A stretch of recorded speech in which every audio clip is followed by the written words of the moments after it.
Guild Wars 2 is an online role-playing game with fast-paced action combat, a rich and detailed universe of stories, awe-inspiring landscapes to explore, 2 challenging player versus player modes, and 0 subscription fees. The game features 5 races with unique storylines for each race, 9 classes, each with 3 elite specializations, a combo action combat and tap targeting combat system, dynamic large-scale world events, large and small-scale PvP battle instances, and so many more. Welcome, my friends. My name is President Brightlife. This is my fancy presidential suit because I'm the president of the United States of MMO-Erica, or America for short. And today I want to welcome you to the state of the MMO for Guild Wars 2. Today we're going to be playing through this game, giving you a couple of my first impressions. I'm going to give you some pros and cons of the game in 2023, and then I'm going to let you know in front of the joint session of MMO-Erica Congress, is this the year where you should download Guild Wars 2, or should you wait for a future update? If at any point, friends, you think I've earned your presidential vote with that like button or subscribe button, please feel free to hit those. It helps me be seen by more people in the MMO space out here on YouTube. But friends, enough pandering for your vote. Today we are jumping in, like I said, to the well-loved world of Tyria and Guild Wars 2, so let's jump right in to my first impressions.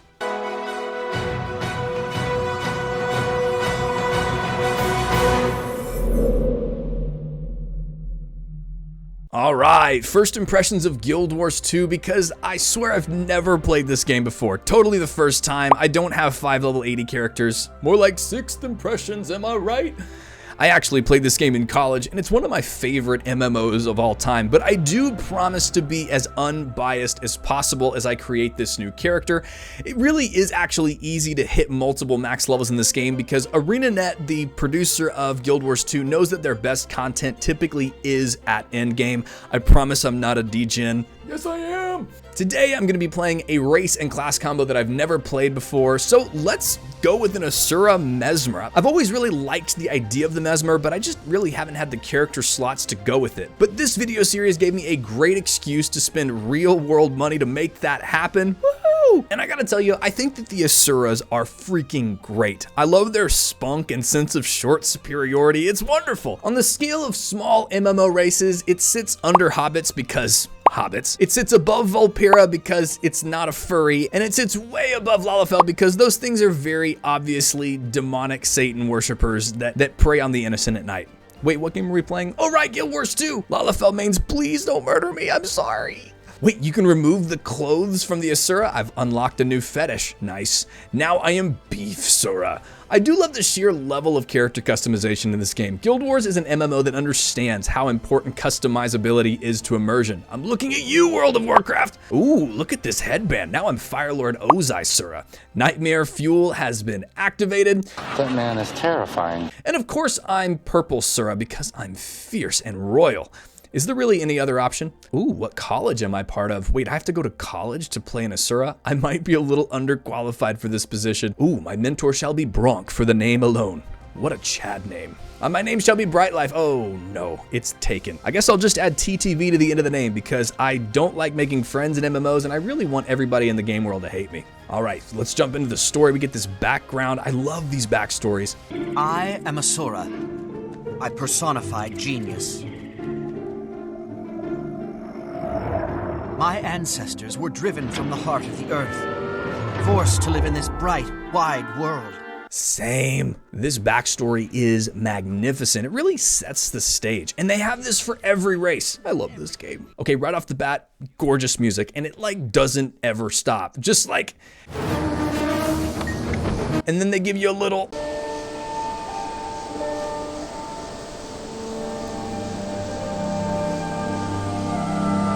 And oh my goodness, how about a little bit of...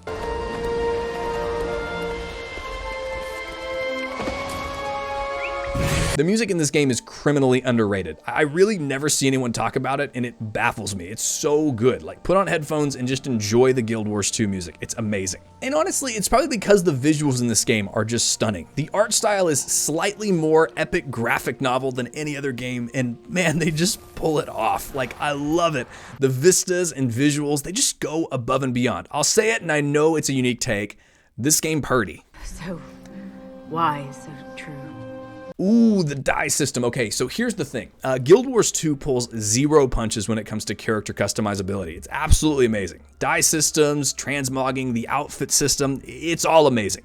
The transmog in this game is truly incredible. Most of the coolest outfits are locked behind a cash shop, but I don't really mind since the game doesn't really charge a sub fee. I promise I'll be critical of the game at some point, but you could say this game rocks. Please subscribe. Man, this game just has so many players right now. I mean, just look in this new area, how many people are running around. I think that's one of the biggest things that I always look for when I look to the health of an MMO is in the starting area, do I see new low-level players? Because it doesn't matter how many players are at end game, if you're not feeding the game with newer players, then it's gonna die eventually, and Guild Wars 2 is definitely not in danger of that. The release of the newest expansion of End of Dragons brought a ton of new players, and then they released the game on Steam, which just brought even more players. It's definitely a top 5 MMO in population right now, which is great. Well, not only that, these players are like mega friendly and helpful. I haven't really encountered any toxic players in my time in Guild Wars 2.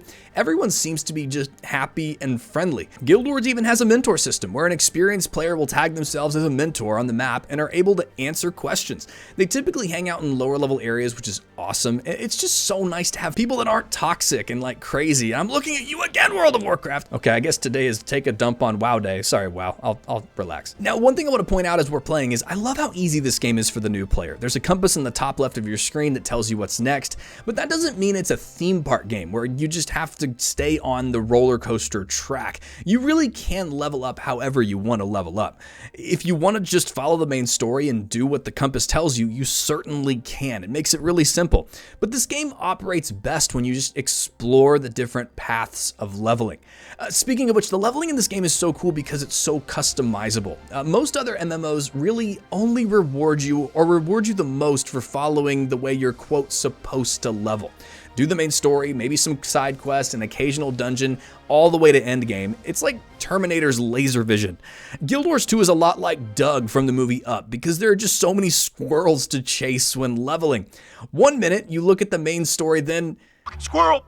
Now you should want to do the side quest, and then oh, squirrel. Oh look, there's a hero point, and then squirrel. Maybe we should do some map completion, and then squirrel. Maybe I should do some world versus world to get some experience while zerging through castles, and then Squirrel. it's time for some PvP that levels both me and my PvP rank for future content. It just goes on and on and on, and it just allows you to almost be kind of ADD whenever you play this game, which I really appreciate. Ooh, this is cool. So I got Karma. One of the cool things that this game does is it lets you feel like every part of what you're doing is a real investment in future player power. Even at level like 5 to 10, you're earning Karma, which is something that you can use to exchange for end game gear, high bonus items at end game. And that's a really cool thing. In most MMOs, I've found that the currency that you earn for things like end game gear, end game bonuses are typically found in end game content very naturally. But what I like about Guild Wars 2 is right from the beginning, you're earning end game currency right away. And I think that's really, really cool. I will say, in a critical note,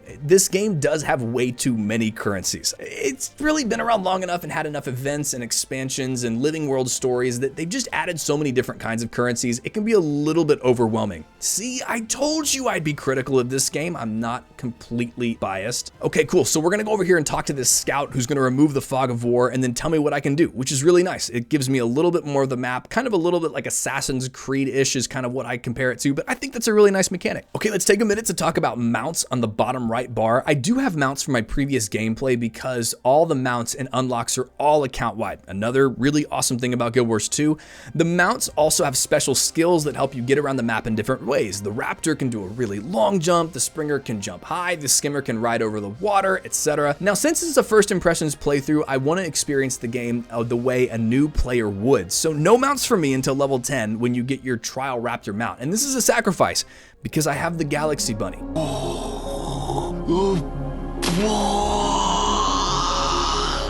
Yes, I spent real money on that. I have a problem. Please send help. My first Vista. This is another one of those things that you can do that leads towards map completion in each of these zones. You go to this Vista, you click the F button, then it gives you a great panoramic view of the zone area. Man, this game is gorgeous. I mean, it's just so incredibly pretty, and they knew it. How confident do you have to be to add looking at the game's prettiness as like an experience gainer? It's wild. Your mama's IQ is so low, She thinks a Gollum answer is what you get when you ask a Gollum question. Are these Asuras telling your mom jokes? I love this game. The achievements tab is so complex, it's like overwhelming. I'll be honest, in all my playthroughs with my 5 level 80s, I really haven't looked too deep into this tab. It's a solid system, but just not really the way that I like to play MMOs. Still, if you're an achievement hunting person, this is really gonna be for you. Now, I gotta say, I'm having so much fun with the Mesmer, and I love how unique this class is with the phantasms, the clones, all that stuff.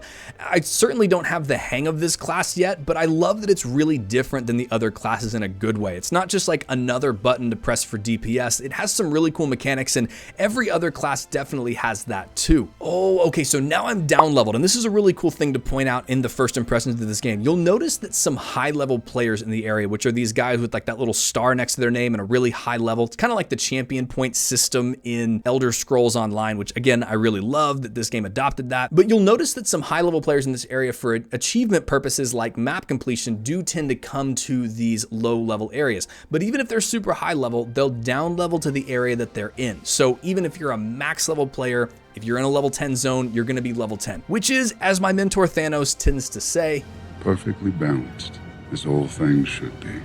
Now, speaking of map exploration, I have to take my hat off to one of the best maps in an MMO. I love how detailed this map is. I love that you get rewarded for exploring. It's easy to use. I do like the fog of war mechanic. It makes you wonder what's over there, and I just love the way that it works.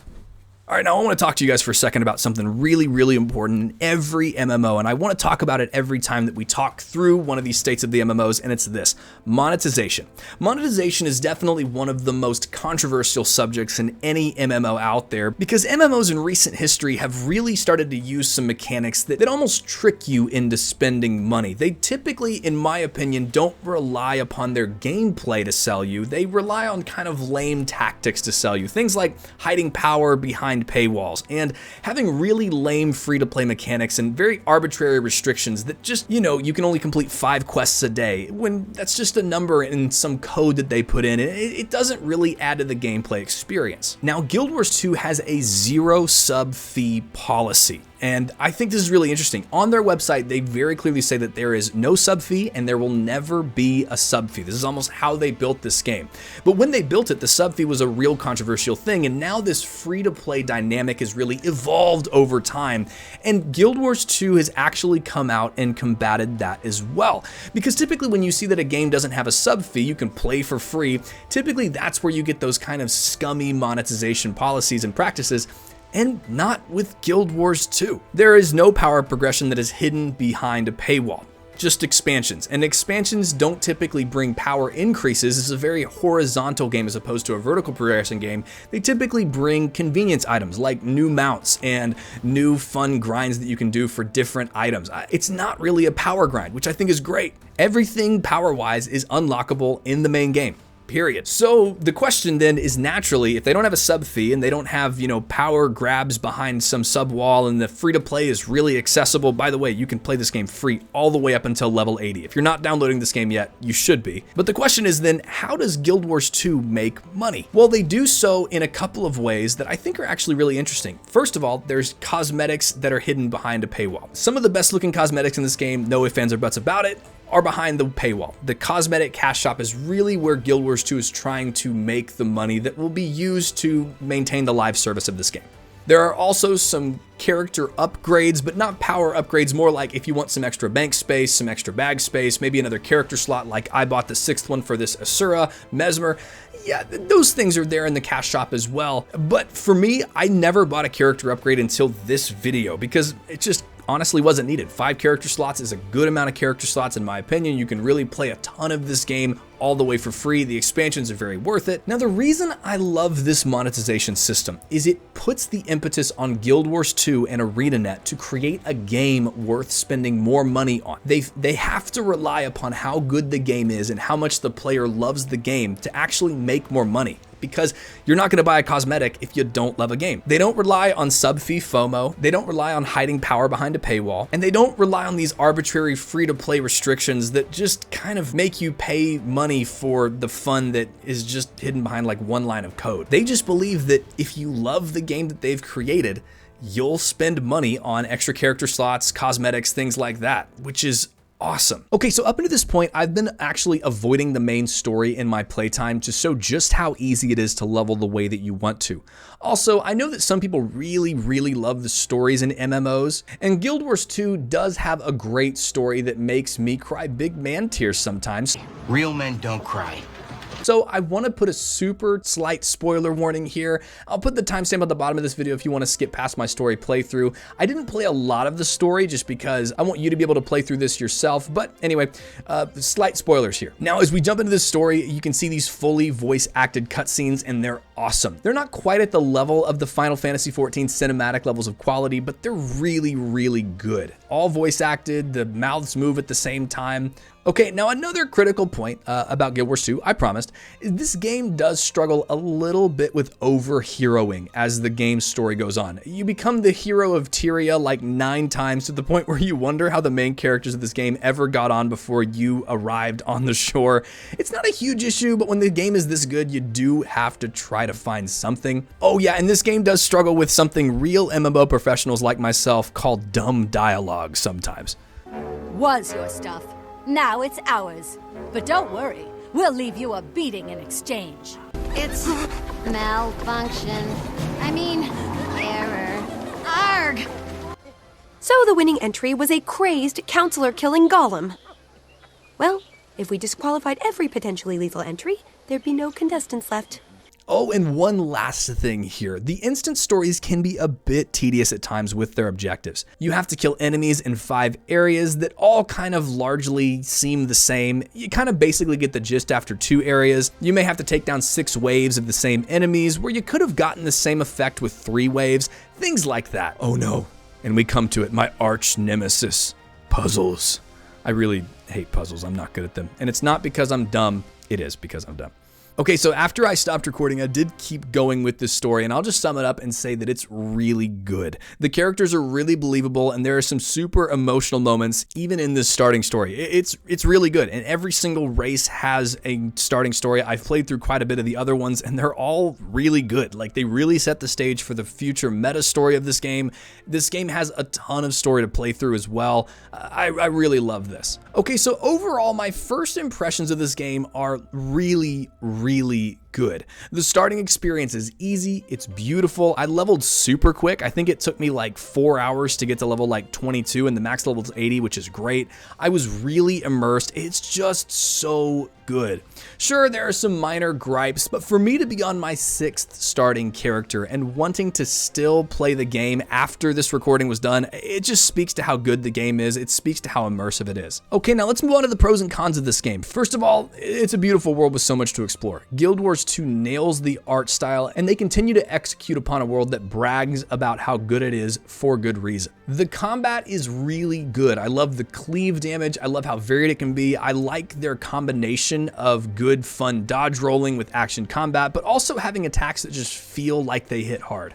The monetization of this game is so perfect. Just buy the expansion, don't ever play a sub. You don't get subscriber-based FOMO, you don't get weird paywalls where the power is hidden behind. There's just no garbage here and it's awesome. The free trial does go all the way to max level, which is amazing. The base game offers you hundreds of hours of playtime and you can do it all for free. The amazing meta events, they are insanely good, and they're really cool with up to hundreds of players taking down a world boss at a time. I love that you get to have that feeling of a big raid boss fight without having to do all the prep work for a raid. Now, I do love the progression in this game as well. The champion point system that they have, I guess it's called the mastery system in this game, but the champion point system, a lot like ESO, there's lots to do and there's lots to unlock, and it just makes the end game feel really fun. There is so much to do in this game when you start to dig. It's a lot like old school RuneScape in that way. On the surface, it's simple, but if you dig a bit, you'll find so many rewarding and fun progression systems, lots of great things to unlock. 100% of the map is really fun. It's just great. Again, something I didn't really have time for today, but World versus World is amazing. It's one of the best PvP systems in any MMO of all time. The arena PvP is super fun too. The 5 versus 5 allows for a ton of gameplay. It's like a whole nother game within this game. It's just really good. Level scaling lets you play with your new friends and still experience a little bit of a challenge, which is nice.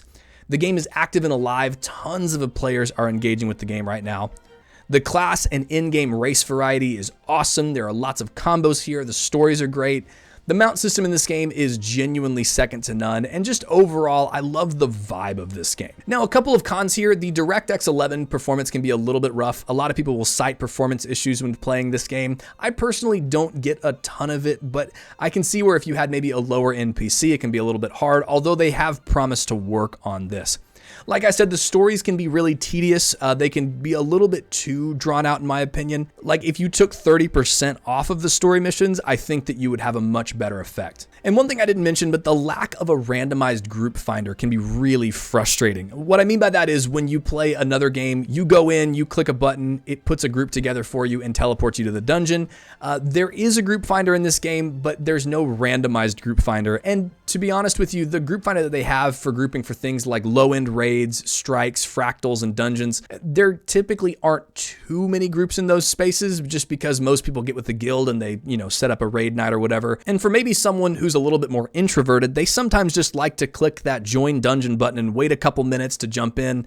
That would be a really welcome addition to this game. So friends, in front of you all, my joint session of MMO Erica Congress. What's the state of Guild Wars 2 in 2023? Well, Guild Wars 2 is a fantastic game for many reasons, and the state of the current MMO is very strong. It has class-leading combat systems, the best mounts of any MMO, and it specializes in letting players have the freedom to do anything they want to. This game can be played a number of ways, and because of that, its player population is as strong as it has ever been. If you choose to play, you'll surely be able to find a group of other Guild Wars 2 family and friends to play with. It is truly a great time to play this MMO. However, my fellow MMOians, Guild Wars 2's development history is the story of one of the greatest contradictions in the MMORPG world. Guild Wars 2 is of course developed by ArenaNet, who is one of the shining heroes in MMO development with its monetization policies and respect for you and I as the player.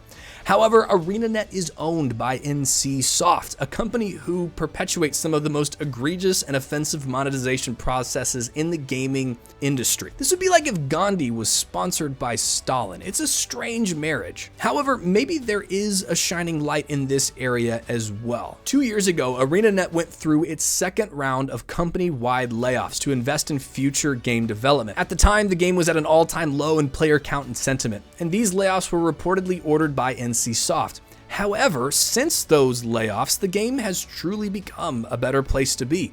The End of Dragons expansion, which was supposedly sped along by executives at NC Soft, and the recent Steam release has reinvigorated the player base to such a degree that it feels like a new game again. Now, this might be a stretch of the imagination, but perhaps the creative minds at ArenaNet needed the corporate oversight minds at NC Soft to make a live service game that is both respectful of the player and also has a future financially. Perhaps this is the case of two companies coming together and combining their strengths. The state of Guild Wars 2 is strong, and likely stronger than it has been since launch, with a level of respecting players that borders on being financially risky for a live service game.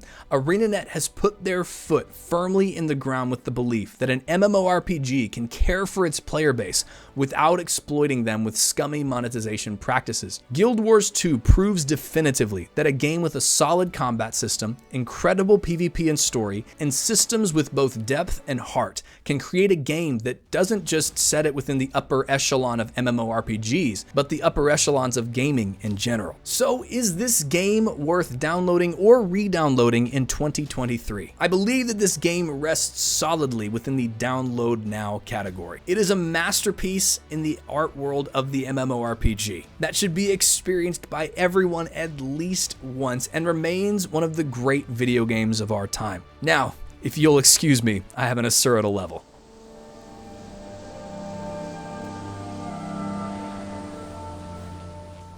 Friends, I want to thank you so very much for watching to the end of this State of the MMO video. If you liked the video, please hit that like button. If you loved it, hit the subscribe button. But friends, the last two things that I say in any one of my videos are the most important thing that I could say in any video ever, and it's this: you are more loved than you know and so much more valuable than you realize. I hope you have an incredible day, and I will see you in the next one. Hey, thank you so much for watching. I hope that you enjoyed it. I want to let you know a couple ways to connect with me. First of all, we got an awesome Discord in the description. We've got a Patreon if you'd like to give to the channel and help support more video creation. And I am live on Twitch quite often over at twitch.tv/brightlifecommunity. Would love to see you there. Always love interacting on those live video streams. But I hope you have an incredible day, my loved and valued friend. Have an awesome one.